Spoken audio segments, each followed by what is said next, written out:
قرآن مجید نے کہا ہے اگر خسارے سے بچنا چاہتے ہو تو 4 کام کرو، ورنہ تمہاری زندگی روز بروز نقصان میں جا رہی ہے، خسارے میں جا رہے ہو، اصل مال بھی ضائع ہو رہا ہے۔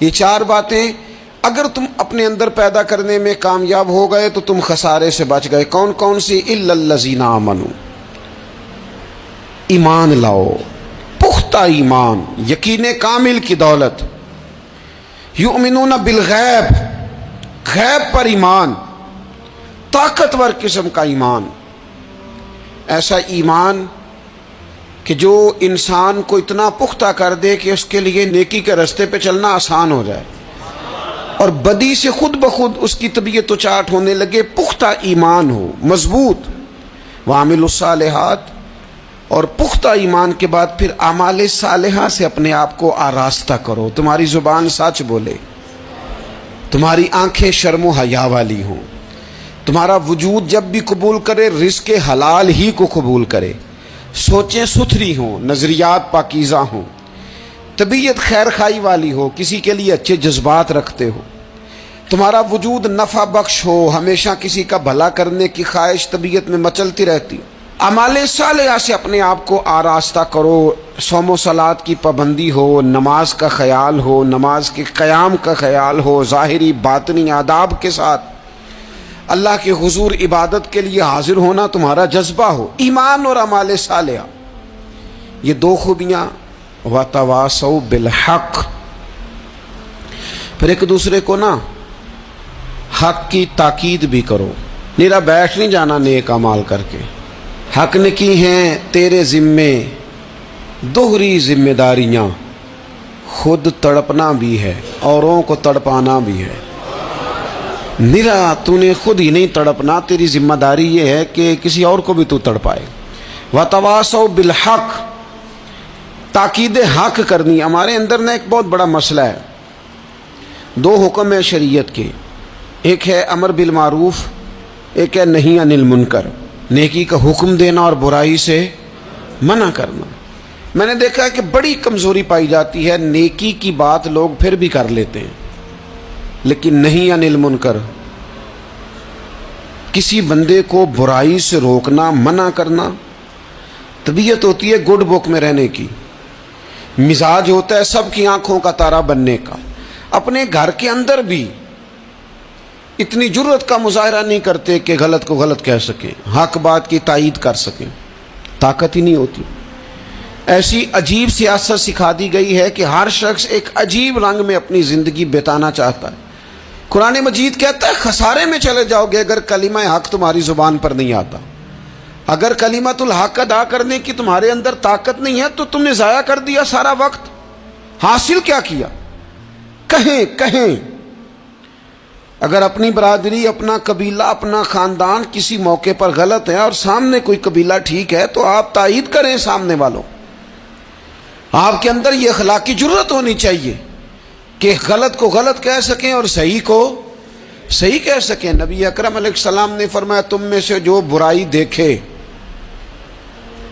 وہ چاہیے اسے کہ وہ ہاتھ سے بدل دے، مظاہرہ کرے جرت کا کہ میں نہیں ہونے دوں گا، اور فرمایا اتنی طاقت نہ ہو تو زبان سے ہی کہہ دے، اعلان کرے برائی کے خلاف، اور فرمایا یہ بھی نہ کر سکے تو دل میں ہی برا جان لے، ذالک اضعف الایمان، یہ کمزور ایمان کی علامت ہے۔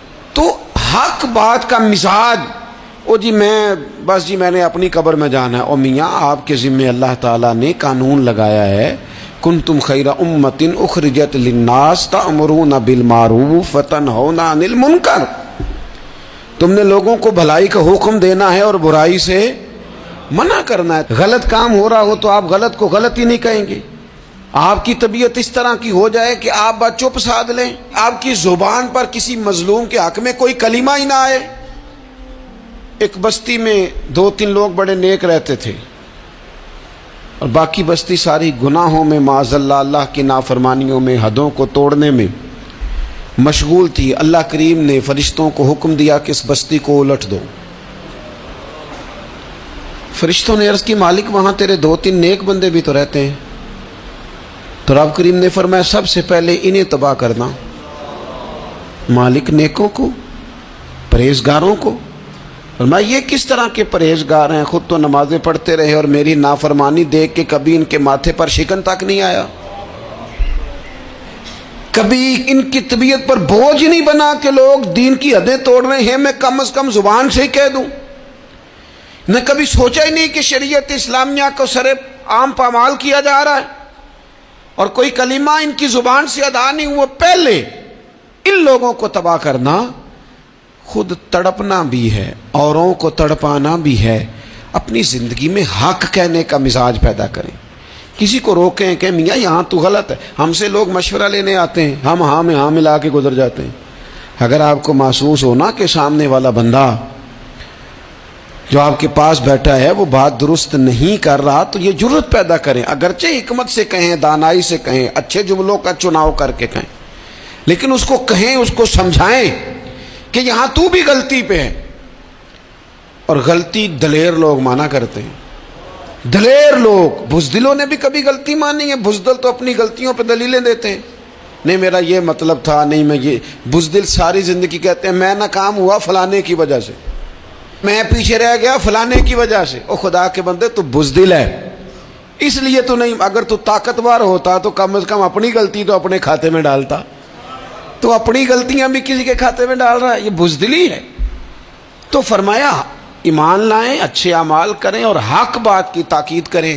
اچھا جب حق بات کی بات کریں گے تو یہ ہو نہیں سکتا پھر تکلیف نہ آئے، پھر مخالفت نہ ہو، پھر ساری دنیا ٹھیک ہے، یہ ممکن نہیں ہوتا۔ اب مشکل آئے گی تو فوراً کہا وَتَوَاصَوْا بِالصَّبْرِ، ایک دوسرے کو صبر کی وصیت کریں۔ مشکل تو آئے گی، جب آپ حق بات کہیں گے تو کچھ لوگوں کے مفادات پر چوٹ بھی لگے گی، کچھ لوگ مخالفت بھی کریں گے۔ آپ کی زندگی اگر صبر و تحمل والی ہے تو آپ کوئی کام کر جائیں گے، آپ کوئی مشن اس کی تکمیل کر دیں گے اگر مزاج میں صبر ہے، اور اگر صبر نہیں ہے، ٹھہراؤ نہیں ہے، چند قدم نہیں چل سکتے، تھوڑی دیر بھی آپ آگے کی طرف نہیں بڑھ سکتے اگر صبر نہیں۔ ایک تو یہ ہے نا کہ میرا کمپنی میں گزارا نہیں ہوتا، ایک تو یہ ہے نا کہ میرا دوستوں میں گزارا نہیں ہوتا، اور ایک تو یہ ہے نا میرا دفتر میں صبر نہ ہو، ذمہ داری سے کہہ رہا ہوں، صبر نہ ہو تو ماں باپ سے بھی گزارا نہیں ہوتا۔ میں ذمہ داری سے کہنے لگا ہوں صبر نہ ہو تو بیوی بچوں کے ساتھ بھی گزارا نہیں ہوتا۔ آپ کو صبر کرنا ہے۔ مجھے بتائیے چھوٹا بچہ ہے آپ کا، وہ چھوٹا ہے، اسے پتہ نہیں ہے، وہ کچھ ایسے کام بھی کرتا ہے جو غصے والے ہیں، تو کیا آپ اس بچے کو سزا دیں گے؟ نہیں، آپ صبر کریں گے، آپ سمجھیں گے کہ یہ مقام صبر ہے۔